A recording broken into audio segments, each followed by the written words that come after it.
Bismillahirrahmanirrahim. Assalamualaikum warahmatullahi wabarakatuh. Waalaikumsalam warahmatullahi wabarakatuh. Alhamdulillahilladzi qaddara alaina bil jamaah. Asyhadu an la ilaha illallah wahdahu la syarikalah wa asyhadu anna Muhammadan abduhu wa rasuluhu la nabiyya ba'da. Amma ba'du. Selamat siang Bapak Kiai Haji Abdul Qadir L. Terima kasih telah bersedia meluangkan waktunya untuk wawancara ini.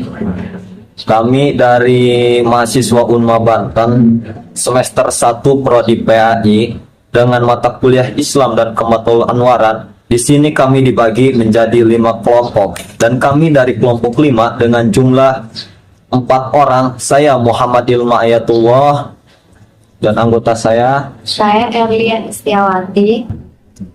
Saya Muhammad Maulana Muntas. Saya Hertati.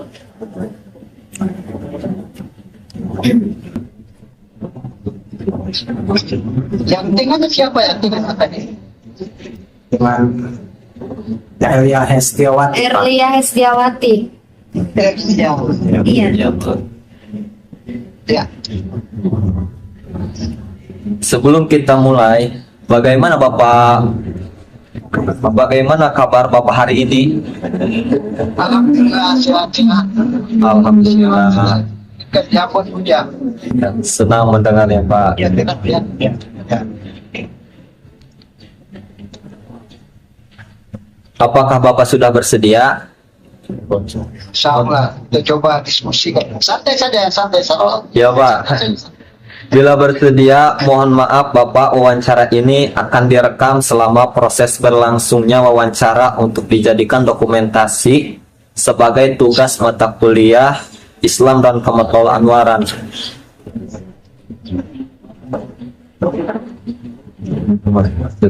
Langsung pertanyaan.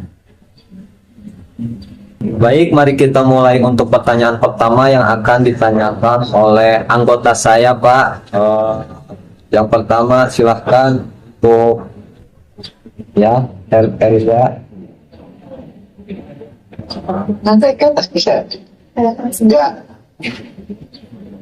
Ya. Bagaimana Bapak memahami hubungan positif antara nilai-nilai keislaman dengan 9 prinsip Matlahul Anwar? Kita santai saja. Ya Pak. Ya, Pak. Baik. Yang pertama, saya lihat aura dari tempat mahasiswa di pagi ini sangat cerah. Bapak punya sangat cerah sekali dan seperti tempat ya, Bapak lanjut ya Nanda. Ini ada motivasi secara auranya, gesturnya itu memberikan sebuah kesan bahwa ada motivasi kita Ustaz dalam ini bagaimana belajar buat secara maupun secara khusus tentang dan masalah Anwar tiga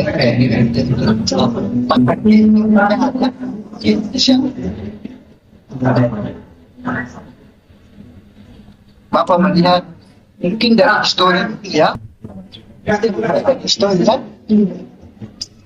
Boleh? Boleh Pak. Boleh.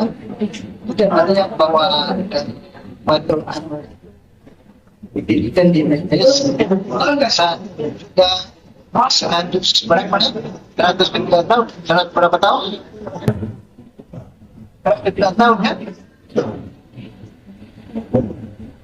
Tidak salah 109 tahun ya.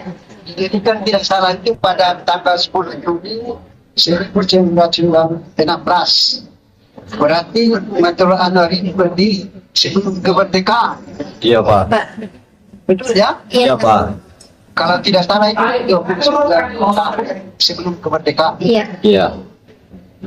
Anak-anak coba bayangkan kita tempatnya ya. Pak Kiai Abdul Rahman, Mas Abdul Rahman dan kawan-kawannya itu berkumpul untuk mendirikan Matul Anwar dengan mencetuskan 9 prinsip. Kalau kita mencoba untuk membaca secara historis tersebut mulai dari 1 sampai 9 lalu dikaitkan dengan lama bagi Bapak dan Ibu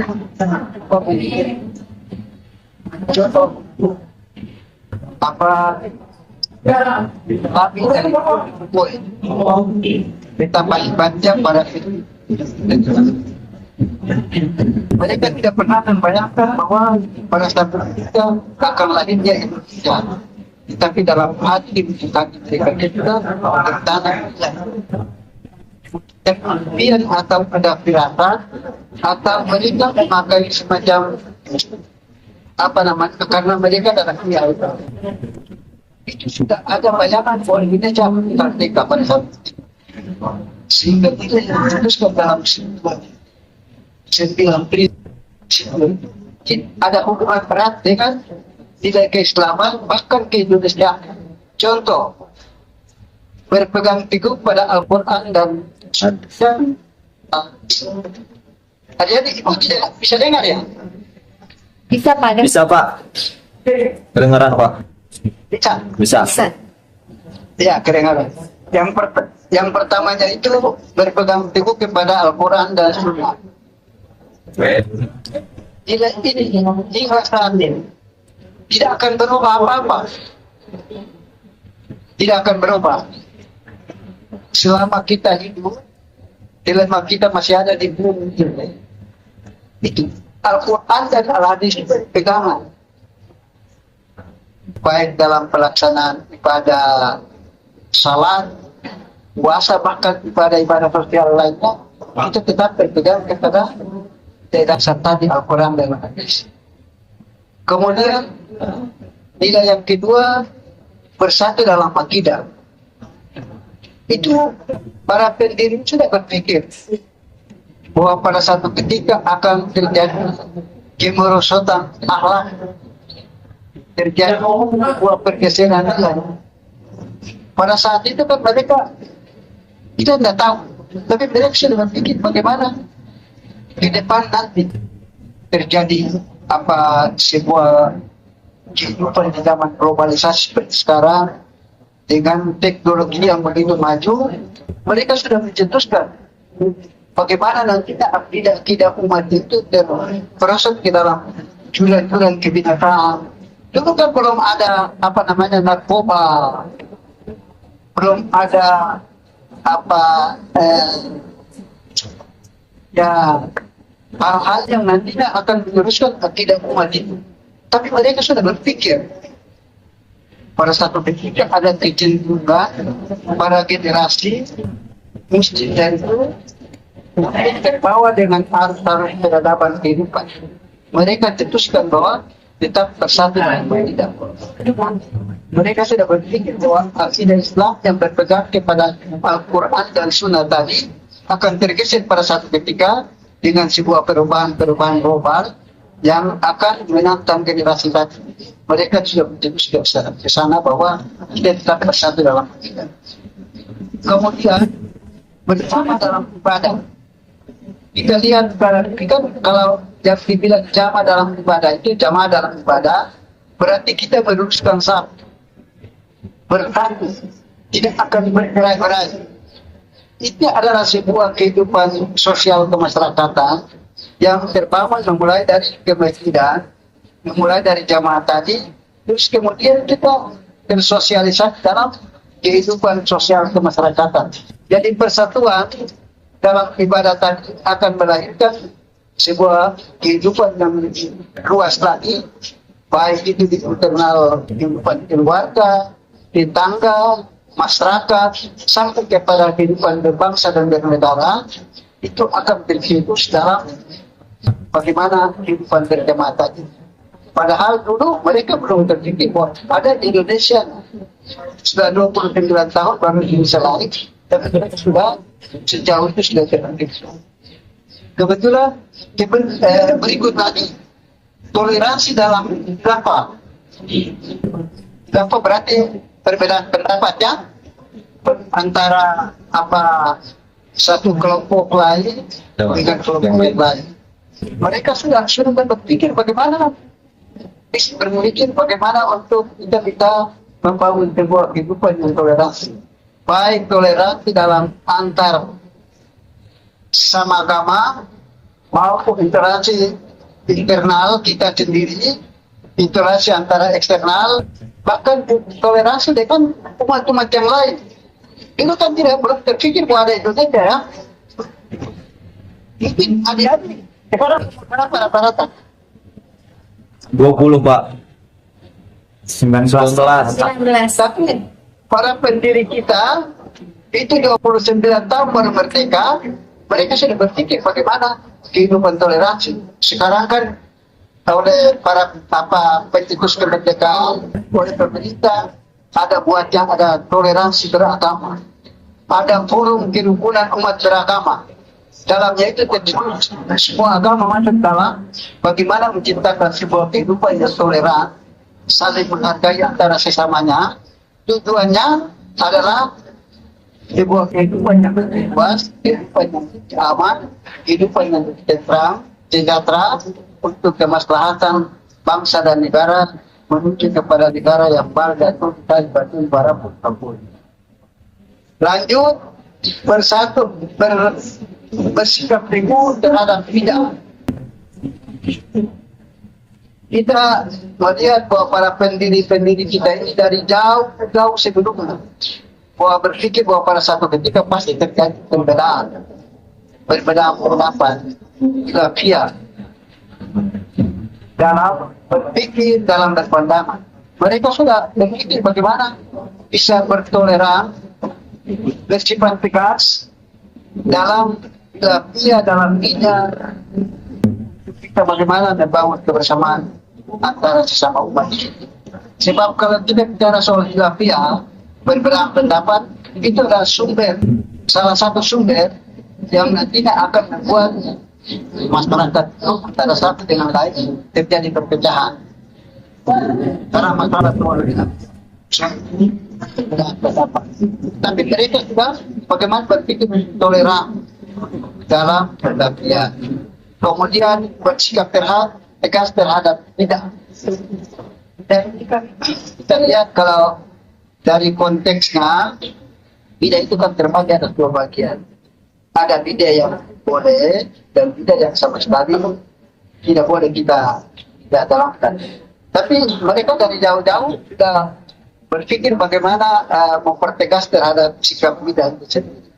Nah, ini kan para pendiri sudah berpikir. Lalu berorientasi pada masalah berumat.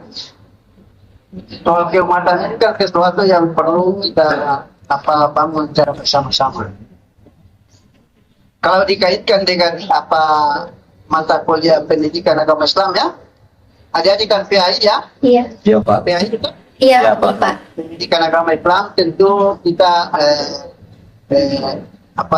bicara soal bid'ah, bicara soal khilafiyah, itu kan paling tidak kita menyikapi dengan pikiran kita bersikap tegas, tetapi kita juga tidak harus tertawa.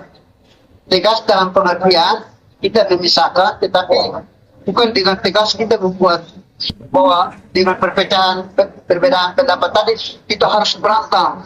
Selamanya, Iya Pak. tapi bagaimana bersikap arif, bijaksana dalam menyelesaikan masalah-masalah perbedaan pendapat sehingga kita itu jadi begitu di tengah-tengah masyarakat. Apalagi ada sementara pendidikan agama Islam.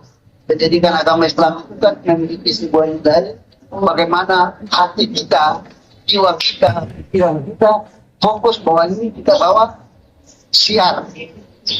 Kita melaksanakan siar, kita membuat siar dalam kemaslahatan.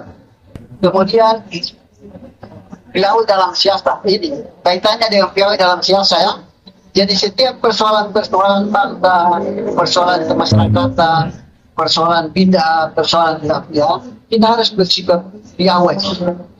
Kita harus bersikap netral, kita harus bersikap bagaimana menyelesaikan masalah-masalah itu dengan strategi. dengan konsep yang betul-betul bisa diterima oleh kelompok lain atau teman yang lain atau orang-orang lain ada di sekitar kita, sehingga dengan demikian dengan strategi kita dengan mungkin dan kita itu menjadi umat yang wasata. Ada umat sebaik-baik umat adalah umat yang bisa bermanfaat bagi Umat yang lainnya. Ya. Jadi itulah konsep nilai daripada KPIO yang tadi. Dengan siasat tadi maka kita lahir sebagai orang-orang yang betul-betul kemanusiaan dengan kesehatan akal dengan hati, dengan terasa, sehingga kita bisa diterima di berbagai kalangan, apalagi adik-adik kan cikal bakal sebagai generasi penerus. Sekarang kan rata-rata punya usianya 20 tahun ya. Ya Pak. Iya, Pak. Bapak yakin ada rahasia apa di situ? Mungkin di empat adik-adik ini pada satu ketika ada yang jadi ketua DPR, ada yang jadi gubernur, ada yang jadi kepala dinas, ada yang jadi kepala kantor urusan agama, ada yang jadi kandipat, bahkan ada yang jadi kakanwin. Itu dari dimensi pengetahuan spesifik yang digeluti. Tapi tidak bisa mengelakkan bahwa di antara adik-adik hari ini kita bisa berdiskusi. Besok kita lihat sebelum mungkin ada yang jadi mungkin bisa ada yang bisa ditakdirkan Allah jadi wakil presiden, bahkan ada yang bisa jadi presiden, ketua MPR, ketua DPR dan lain-lain. Bisa itu rahasia Allah yang tadi kita tidak tahu.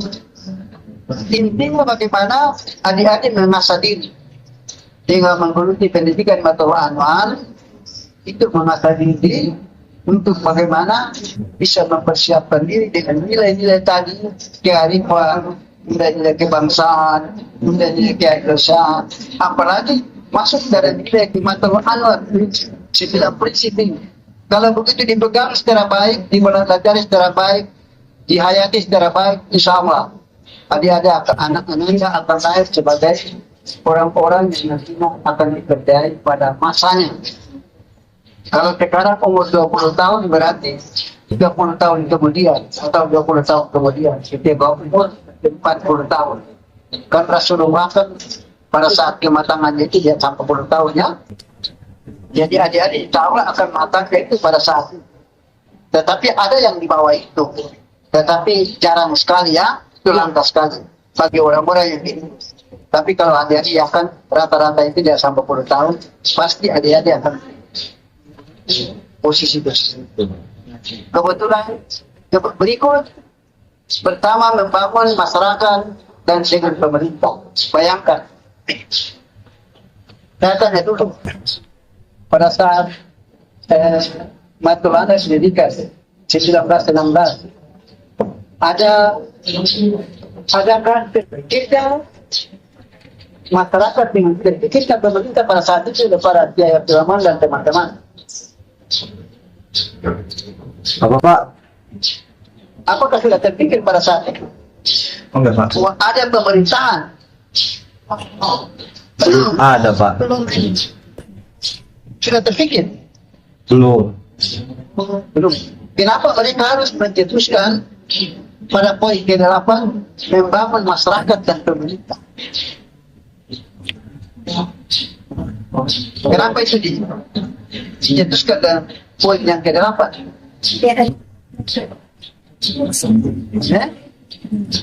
Untuk bersatu, Hah? Untuk mempersatukan, untuk bersatu membangun umat Pak.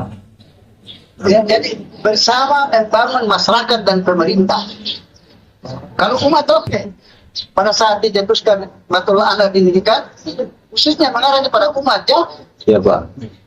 Tapi masyarakat dalam situ masyarakat dalam tanda kutip ada masyarakat Protestannya, masyarakat Katoliknya, masyarakat Hindunya, masyarakat Budanya. Karena pemerintah siapa pada saat 29 tahun sebelum Mataram, setelah Mataram kita sudah. Jadi Bapak ingin cerita sedikit di story masuk para Kiai Abdurrahman dan Mas Abdurrahman dan teman-teman itu selalu memiliki hidayah dalam berzikir, dalam melakukan ibadah, selalu ada petunjuk dari Sang Ilahi bahwa pada satu ketika akan lahirkan Indonesia ini sebagai sebuah bangsa, sebuah negara yang memang harus hadir di muka bumi. Bukan bumi banteng, bukan bumi memes, bukan, tapi bumi Indonesia. Maka pada saat itu kita berpikir bahwa harus ada poin yang membangun masyarakat yang penting. Jadi orang-orang para kiai ini hidup dengan berzikir dan bertawasul. Memohon ada petunjuk, dan situ selalu ada petunjuk. Sekarang hari-hari kita ada petunjuk, begitu Kak? Bisa Kak? Insyaallah. Pendapat tidak begitu bisa Kak? Tidak tahu Pak. Ya. Jadi Bapak ingin masuk sedikit karena ini pendidikan agama Islam. Ya Pak. Ada sebuah cerita yang menarik. Mau dengar ya? Mohon Pak. Boleh Pak. Pada satu ketika di zaman Nabi ada seorang laki-laki namanya Suwatu. Dia datang kepada Rasulullah, ya Rasulullah, aku ini beri jelek hafalannya. Aku sering lupa, aku sering lalai, malas dan sebagainya. Maka Rasulullah katakan kepada Suwatu tadi, al-ilmu nurun. Walau baik, ilmu itu adalah cahaya. Dan cahaya amal itu bisa masuk kepada orang yang bermaksiat. Maksiat dalam pengertian tanda kutip. Kita bicara bohong itu sudah maksiat dulu. Kita berbuat sesuatu yang dilarang dalam Al-Quran dan Sunnah tadi selain poin pertama, itu sudah maksiat. Jadi ada maksiat gigitnya, maksiat matanya, maksiat hidup yang mencium sesuatu, maksiat telinganya. Ingat kan? Walau nubahi dan asli. Ilmu itu adalah cahaya. Cahaya itu tidak akan masuk kepada seseorang yang senantiasa tiap hari ada maksiat. Dengan demikian, maka Bapak berkesimpulan bahwa para kiai itu, Pak Mas Abdurrahman dan teman-temannya itu selalu berpegang kepada itu. Jaga mulutnya, jaga hidungnya, jaga matanya, jaga telinganya, jaga tangannya, jaga kakinya. Sehingga hidayah Allah itu masuk terus pada mereka. Mereka sudah tahu bahwa pada satu ketika ada Indonesia-nya. Mereka sudah tahu bahwa pada satu ketika ada kehidupan globalnya. Walaupun tidak secara transparan, tetapi syarat-syarat itu Allah sudah berikan mereka pada mereka. Sehingga mereka mencetuskan 9 poin ini selalu mendekati pada nilai metodologi, nilai pandang jauh ke depan. Ya. Lalu yang terakhir, berjuang di jalan Allah. Jadi segala apa yang menjadi aspek kehidupan, kata kuncinya berjuang di dalam Allah. Berjuang di dalam Allah berarti kita sudah harus menghibahkan diri kita ini berjihad untuk kebajikan, berjihad untuk berpegang kepada Al-Quran dan Sunnah, berjihad untuk menjaga akidah kita, berjihad untuk beribadah, berjihad untuk bagaimana apabila kita harus menjadi orang penyembuh, berjihad untuk bagaimana kita bisa tegas terhadap hal-hal yang bid'ah, berjihad kepada pemberontakan pada umat, berjihad kepada masalah-masalah siasa, dan berjihad kepada hal-hal yang memang tidak boleh dilakukan dalam batasan kita. Itulah yang namanya perjuangan.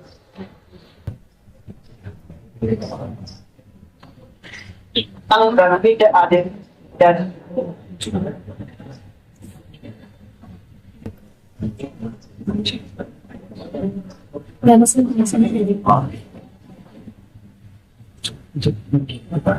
Yang suara sebelah mana? Ini Ustaz. pakai kanan Kameranya mati, Pak, mohon maaf. coba pakai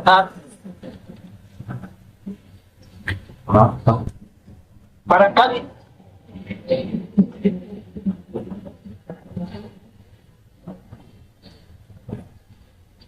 kita masuk kepada fase berikut, kita berdiskusi kira-kira apa-apa yang ada di sampaikan, anak dari sampaikan, nanti Bapak jelaskan. Kalau Bapak tidak bisa jelaskan, adik-adik Anda boleh berargumentasi. Ya, kita diskusi. Untuk apa sementara begitu dulu ya. Iya. Mungkin adik-adik bisa sampaikan sesuatu, kita beri. Dan saya bisa tanya kepada adik-adik juga. Ya Pak. Oke, barangkali demikian. Wassalamualaikum warahmatullahi wabarakatuh. Waalaikumsalam warahmatullahi wabarakatuh. Baik, Pak. Baik Pak. Dengan Ya, silakan. pertanyaan selanjutnya, pada bagian mana keselasan 9 prinsip Matlahul Anwar dengan nilai-nilai keislaman? Coba bukan. Sekali lagi. Ulang. Bagaimana?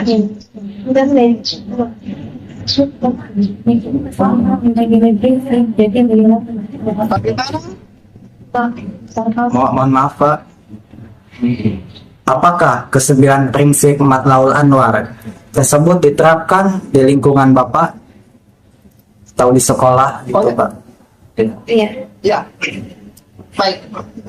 Jadi di Maluku itu waktu itu ada punya SMA Matul Anwar, MA Matul Anwar, Sanawiyah Matul Anwar. Ya, ada 2 sanawiyah ya. Kalau dari prinsip 9 prinsipnya itu secara totalitas, setelah Bapak mencoba evaluasi, itu memang belum terlalu sempurna ya. Iya, Pak. Karena memang aspek-aspek lainnya ikut dipengaruhi, untuk aspek lingkungannya, terus sarana prasarana yang tersedia pada lembaga pendidikan dimaksud, termasuk dalamnya guru, pendidik, baik itu pendidik maupun non pendidikan, tenaga-tenaga pendukung lainnya, itu masih sangat terbatas. Akan tetapi Bapak berusaha secara maksimalnya, paling tidak dari 9 prinsipnya itu sebagian tertanam dalam jiwa mereka. Intinya mereka selalu mengenang bahwa mereka akan dididik, digembling dalam lingkungan Matul Anwar, sehingga ketika kalau mereka akan belajar di perguruan tinggi, di luar itu tetap mereka membawa prinsip-prinsip Matul Anwar sebagai pedoman hidup dan pegangan hidup dalam mengerupi proses kehidupan mereka pada masa-masa yang akan datang. Itu barangkali Selanjutnya Pak, prinsip nomor berapa yang paling sering Bapak terapkan atau dilaksanakan? Kemudian prinsip yang jarang atau sulit diterapkan di lingkungan Bapak itu prinsip yang mana Pak? Ya. Kalau prinsip yang wajib yang harus, Iya Pak. yang boleh diabaikan adalah prinsip yang pertama, berpegang teguh kepada Al-Quran dan Sunnah. Itu tidak bisa terbantahkan. Sebab kalau itu dipegang secara baik-baik, insya Allah. Dan, terus berjamaah dalam ibadah. Sebab memang kita diajarkan untuk bagi laki-laki ya, sholat itu harus di masjid berjamaah. Iya, Kalau Pak. perempuan tidak apa-apa. Ya, itu prinsip-prinsip dasar. Sebetulnya dari sudut prinsipnya itu ditegakkan secara baik, tetapi yang agak sulit untuk dilaksanakan, bukan sulitnya, agak masih diterapkan secara konsekuensi masalah kita punya masalah kita masalah apa siasat karena memang apa kalau masalah siasat ini kan masalah strategi ya. Jadi banyak pada kalau masih SMA-nya itu kan kadang-kadang kan dalam persoalan siasat itu kan kurang sekali. Tapi prinsipnya itu ditanamkan. Tetapi yang paling penting adalah pada Al-Quran dan hadis itu sesuatu yang sama sekali tidak bisa dipakai. Sebab kalau kita sudah berpegang itu pada Al-Quran dan hadis, maka tidak kita jadi baik pada kita yang baik. Barangkali prinsip yang utama itu adalah prinsip nomor 1 itu. Ya, sebab orang itu kalau kita percaya betul pegang Al-Quran itu sebagai sebuah pegangan yang itu, hadis, maka insya Allah dia jadi orang-orang yang baik. Ada lagi? Tidak apa-apa, kita santai saja, santai. Ya Pak.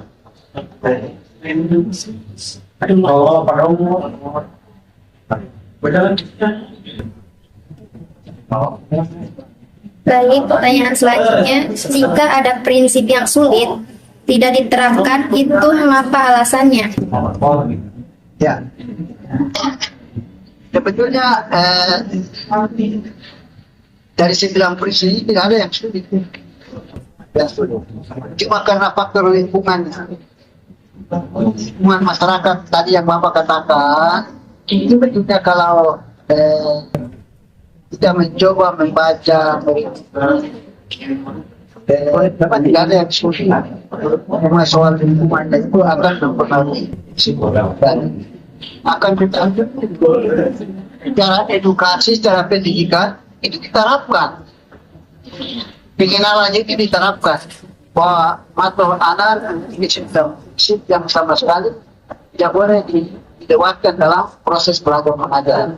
Harus diketahui tiap santri, tiap siswa harus bercerita apa lembaga pendidikan kita harus asa diisi dengan 9 pendidikan. Dan dengan demikian dari sisi penerapannya walaupun tidak maksimal, tetapi pengenalannya mereka tidak tahu.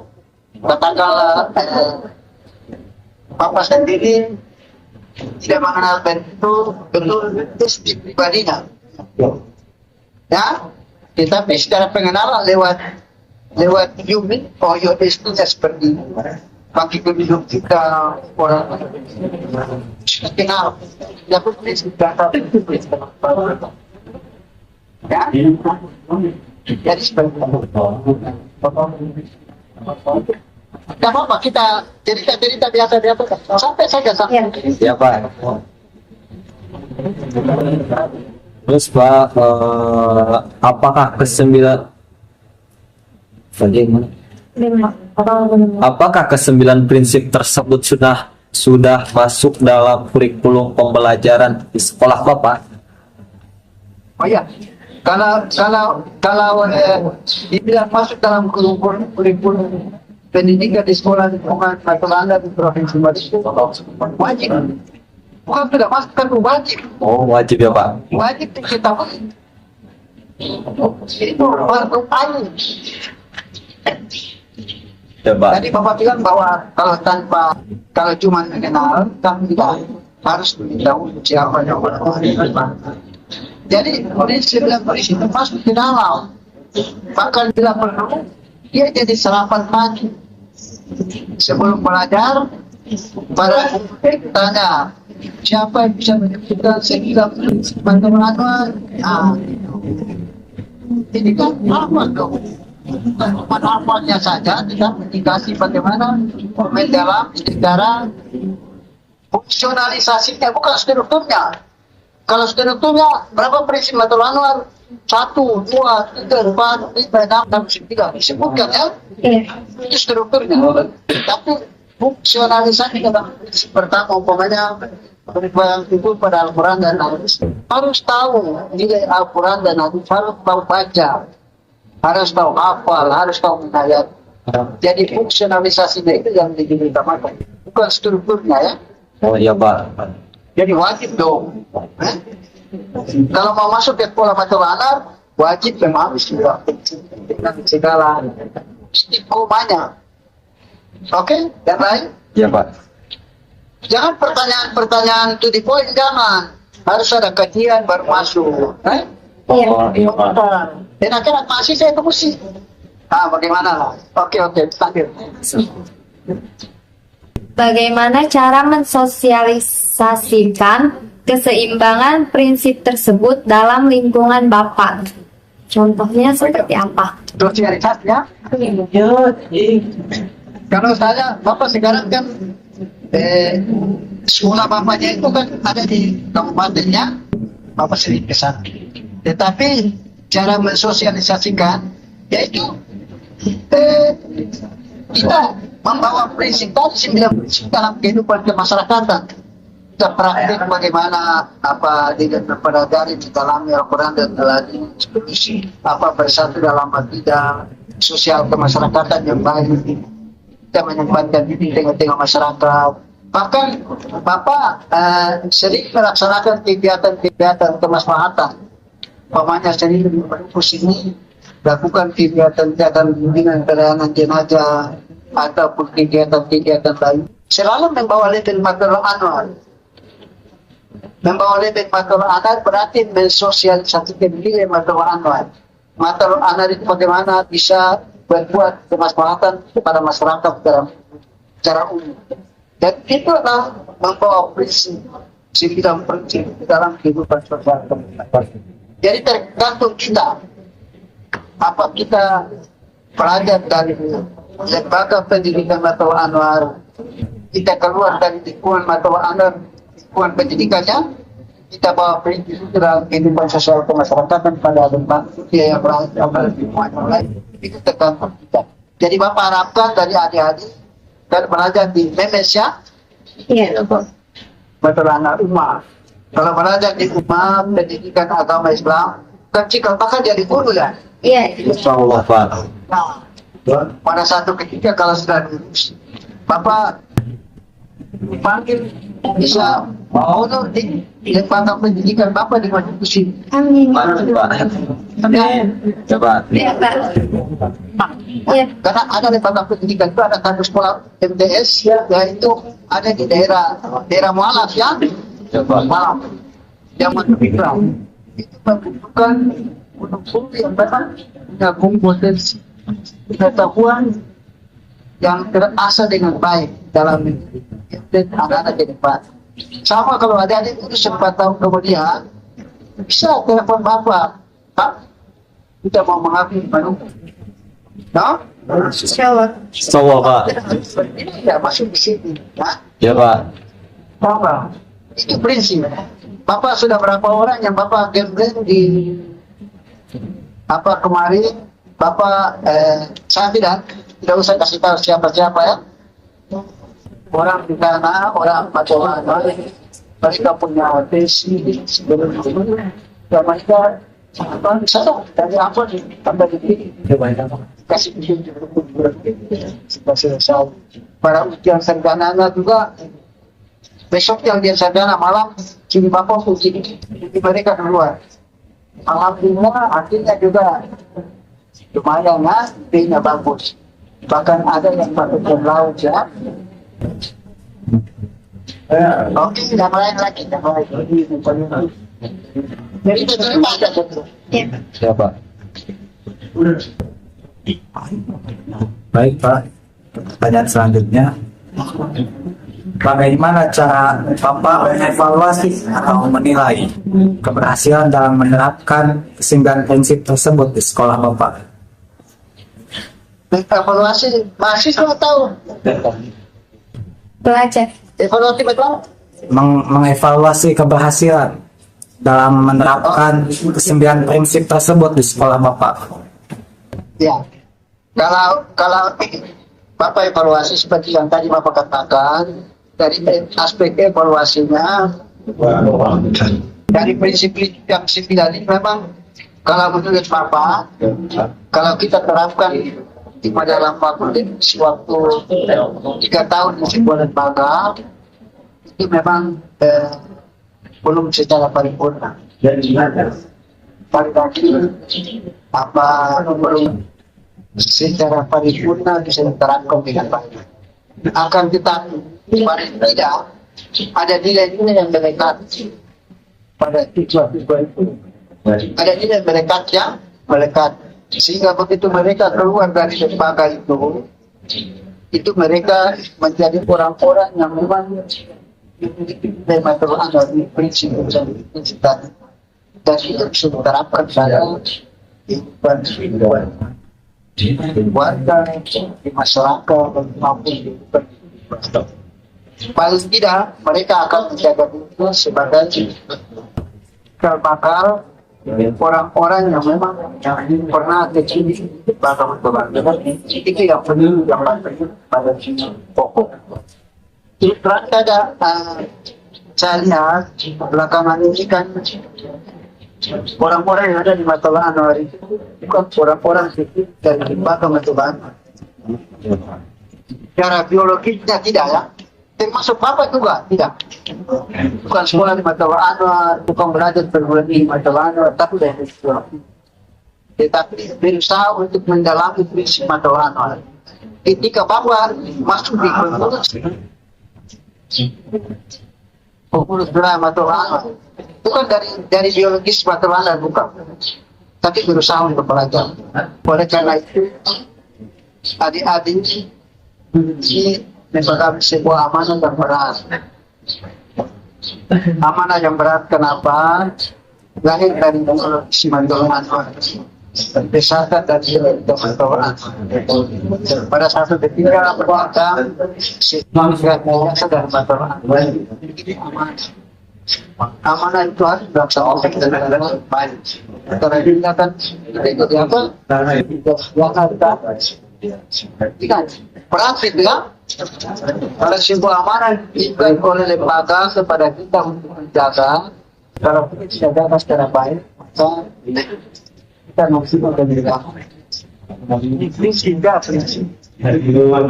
Mungkin sebelum kita lanjut pertanyaan berikut, saya minta dulu kesulitan apa yang adik-adik dapatkan ketika belajar di perguruan tinggi Matola Anwar khususnya apa yang menjadi kesulitan? Kesulitan kita belajar di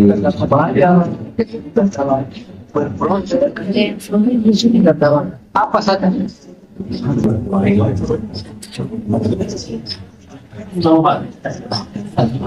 Ada kan pertanyaan buat Bapak, sekarang Bapak pada ya Pak. pertanyaan apa yang menjadi kesulitan? Bukan apa saja dalam selama mengikuti semester 1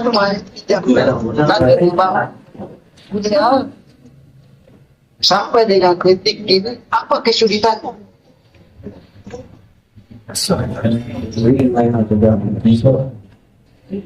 Dikarenakan kita ini Pak baru masuk ya Pak, baru semester 1, kita itu belum menemukan kesulitan-kesulitan yang sangat serius gitu Pak. Belum tahu gitu masa-masanya gitu Pak. Ya. Berarti Bapak memberikan gambarannya. Ya Pak. Adik pernah jadi mapala ya? Mendaki gunung? Belum Pak, pernah. Kalau berarti belum pernah merasakan bagaimana mendaki ya? Iya Pak. Pernah merasakan bagaimana mendaki gunung? Belum pernah Pak. Ya. Jadi kalau kita lihat apa letak gunungnya tinggi, ya kan? Iya Pak. Kita dari kejauhan kita sudah bagaimana bisa mendaki. Jadi mencoba dari bawah, tahap demi tahap. Itu kan kalau mau didakinya itu ke dasarnya naik, itu kan begitu pernah naik gunung. Belum pernah. Pernah naik gunung? Belum pernah. Kalau belum pernah naik gunung, Bapak pertanyaannya dialihkan. Pernah naik tangga di lantai-lantai atas? Pernah. Pak. Itu Pernah. bagaimana perasaan naik tangganya itu? Capek Pak. Capek. Capek ya? Iya Pak. Apalagi Lelah Pak, lesu.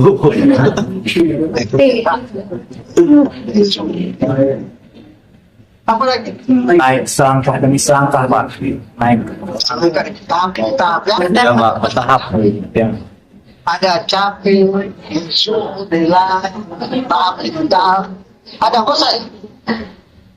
Napasnya, napas panjang. Ngos-ngosan Pak kalau Iya. Apalagi Mengerahkan tenaga Pak untuk menaiki tangga tersebut. kadang-kadang pegang harus ada pegangan ya. Iya. Iya Pak. Pegangan di belakang. Iya. Ya. Dan lain-lain. Tadi kan Bapak tanya gunung belum pernah. Tanya naik tangga pada lantai pernah. Ini potret mahasiswa semester 1 di sini. Kan orientasi ya. Oh iya Pak. Sering-sering ada putus asa, sering-sering ada semangat. Jadi ada faktor-faktor yang mempengaruhi di sini. Ada malah, ada lesu. Kadang-kadang mau tidur juga susah juga kan. Apalagi kasih tugas yang bertumpuk-tumpuk ya. Iya. Iya Pak.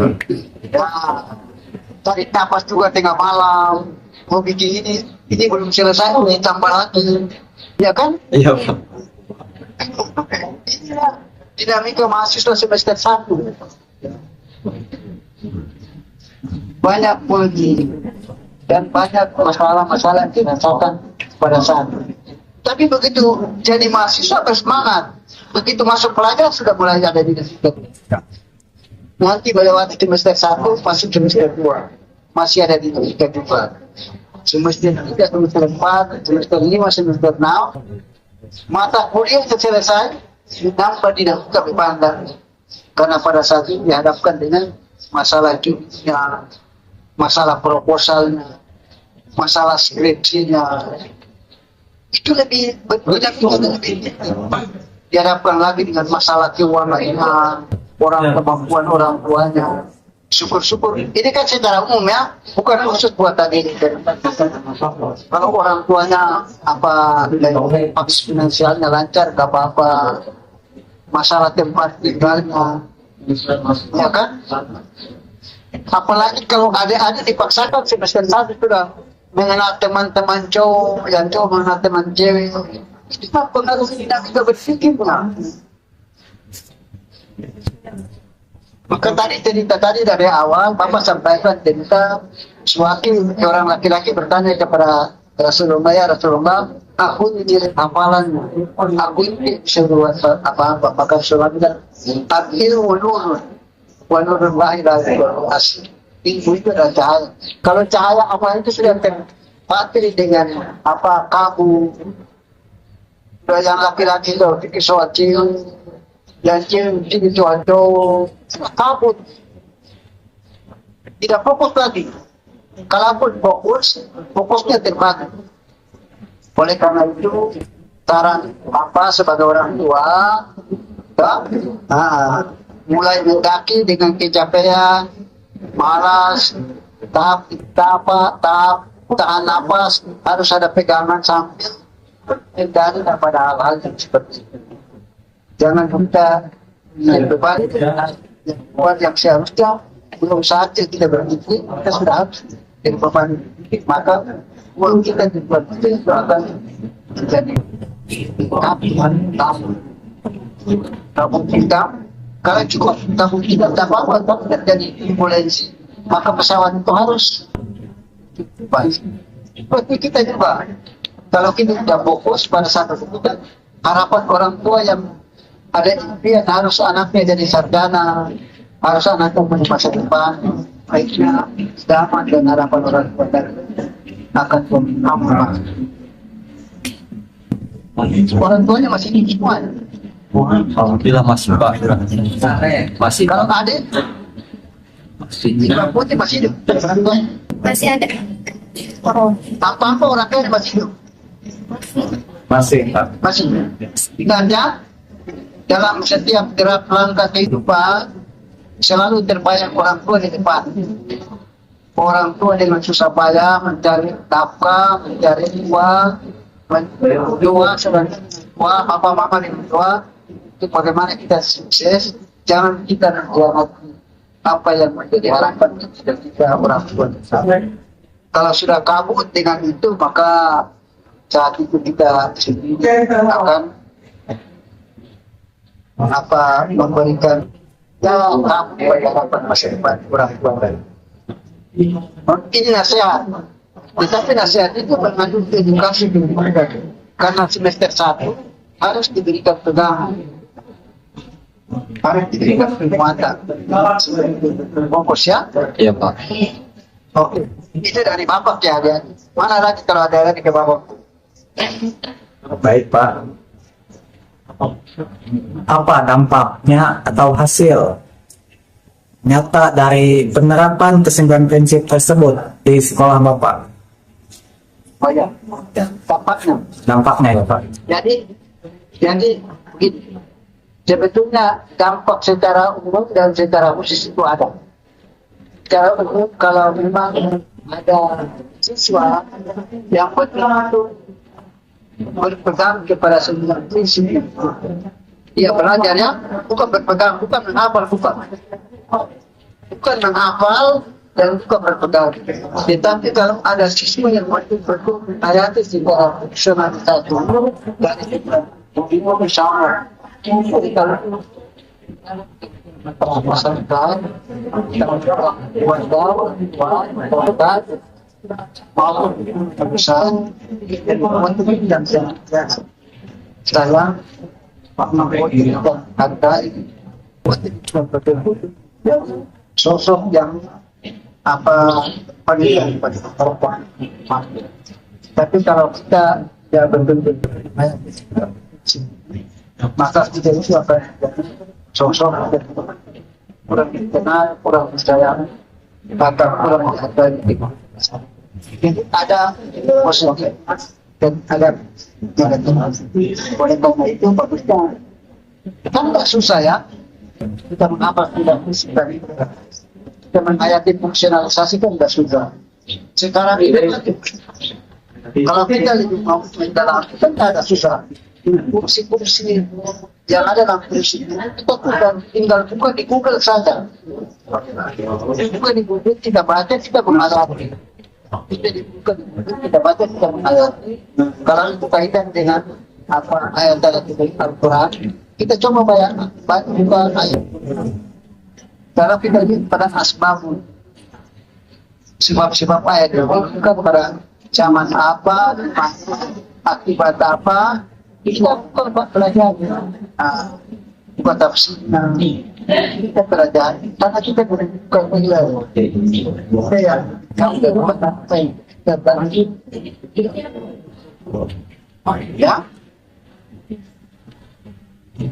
Ada lagi. Pertanyaan terakhir Pak, apakah Bapak ada masukan terkait ke-9 prinsip tersebut agar penerapannya dapat berlangsung lebih efektif di lingkungan Bapak? Ya. Kalau masukan soal 9 prinsip itu, Bapak sendiri katakan kepada lingkungan pendidikan yang coba belajar.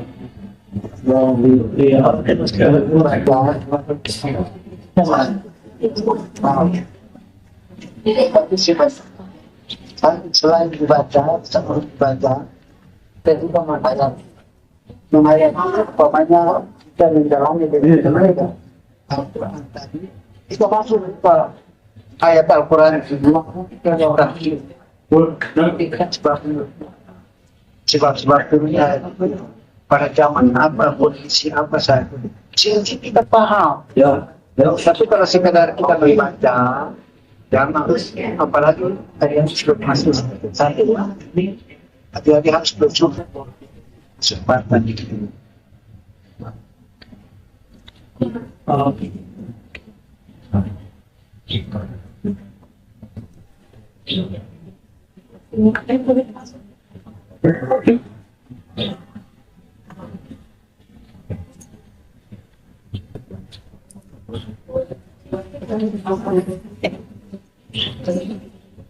Jadi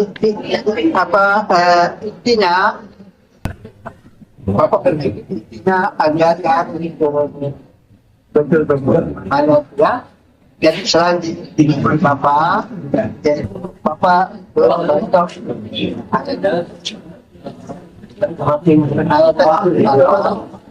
akan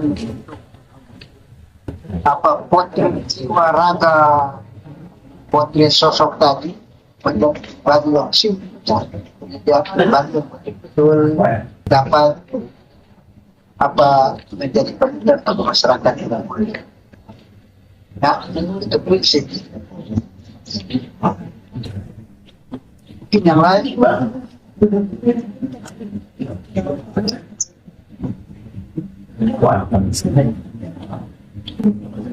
kalau masih ada waktu sampai sampai. Kita nanti di sini. Jangan pegang, jangan berhenti sampai sudah terlepas.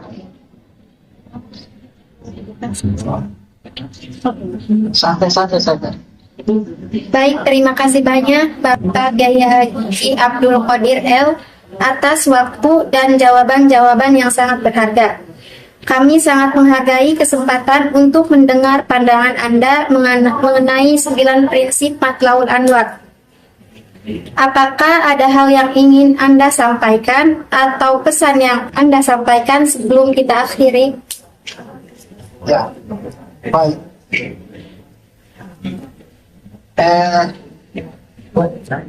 Bapak punya sebuah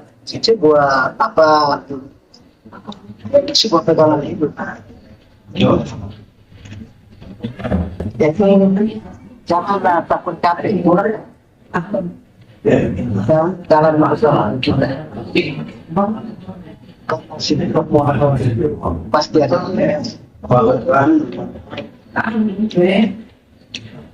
Dalam sebuah kehidupan bahwa sebagai seorang mahasiswa ada pertama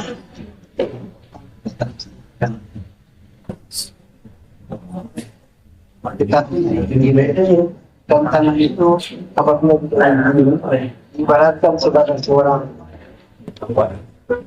apapun juga mawarnya dalam ini harus dinamika yang cukup berat. Di sana ada tangga, kemudian ada dan kalau dia tidak cekatan, tidak usung itu ada sikap takut, putus asa, itu lebih sebanyak dia akan lanjut. Tapi kalau ada pada kemauan membuat ada prinsip yang tegar seperti prinsip yang diterapkan oleh Matlaul Anwar, insya Allah cita-citanya itu bisa terwujud baik. Itu prinsip itu. Barangkali itu sebagai kuasa kita bahwa harus ada prinsip dalam proses pendidikan masih semester 1 dan pegang pada apa yang Bapak katakan tadi, bagaimana isi Bapak tanda dan paling siap karena Bapaknya kita harus memulai dari tahap sampai kepada barangkali ya. Terima kasih kembali atas partisipasi Bapak. Semoga sukses untuk semua rencana-rencana dan aktivitas Bapak ke depannya. Kami juga berharap dapat bekerja sama lagi di masa yang akan datang, Pak. Kami sangat menghormati Bapak dan kami sangat bahagia bisa langsung tatap muka atau Zoom ini dengan Bapak. Selamat siang dan sampai jumpa. Kami dari Prodi PAI semester 1 kelompok 5 mengucapkan sangat berterima kasih atas Bapak telah meluangkan waktunya untuk kami. Wassalamualaikum warahmatullahi wabarakatuh. Tak lupa salam hangat saya buat Pak Kiai Muhammad Tinu. Iya Pak. Orang depan. Iya Pak. Kedau Ya. hebat dan beliau adalah seorang yang apa Iya Pak. baca. Iya Pak. Bapak juga sangat menghargai. Iya Pak. Dan demikiannya Iya. Iya Pak. pada namanya Bapak Bapak Nasiratul Mustaqim. Wassalamualaikum warahmatullahi Waalaikumsalam warahmatullahi wabarakatuh.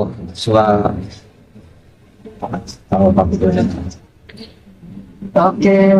Terima kasih Pak.